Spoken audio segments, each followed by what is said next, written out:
Originally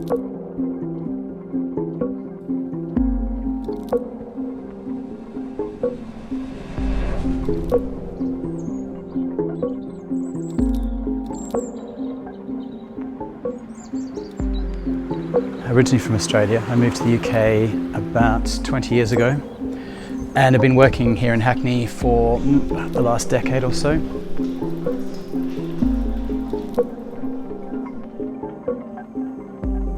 It's often the case that my work is seen as being a direct translation of organic forms, branches, trees.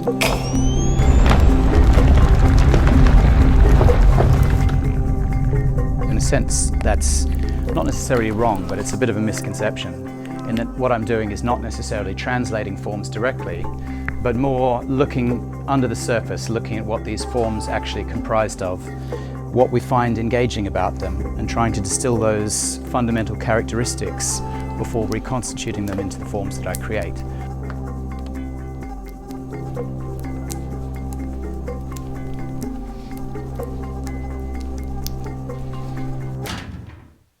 The way I work tends to be a process of working back and forth between physical models, digital models, scanning the pieces that I make back in, working on the computer and so on, gradually developing those to the point where I think it becomes a form which I can then start developing into a functional object.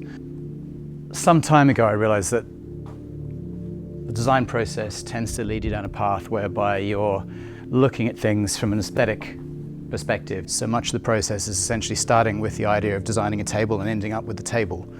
But as a result, you have inherent biases in the way you think about the design process, the type of shapes you use, the way you design something, which tends to get reflected in the final object. Meaning that the finished work has a sort of uniformity to it that I was finding was restrictive. Fuse was a body of work that I started by deliberately placing myself outside of that. So rather than starting with a brief and a purpose in mind, I started with a thought experiment, the idea of taking forms and sort of theoretically squashing them together, looking at fusing these forms in such a way that you create complex forms from simple shapes. But very early on it became apparent that in effect it was almost a puzzle. Bringing forms together is an interesting idea, but to translate into a manufacturable form, you have to be able to fundamentally assemble them. And these curved surfaces don't naturally interlock. The level of precision required to assemble these forms is attainable only by using computer-controlled machinery.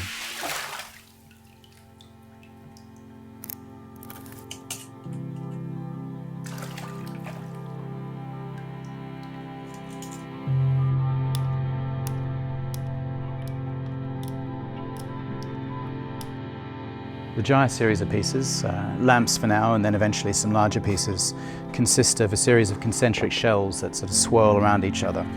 So one of the prime drivers for the development of the Gyre range was the desire to work with colour in a more integral way. I've spent a lot of time developing a process based on layering thickened resins mixed with pigments to both build up a sort of very deep convoluted texture, but at the same time layering different colours throughout that, such that when it's cut back at the final stage of the process, you reveal both aspects together.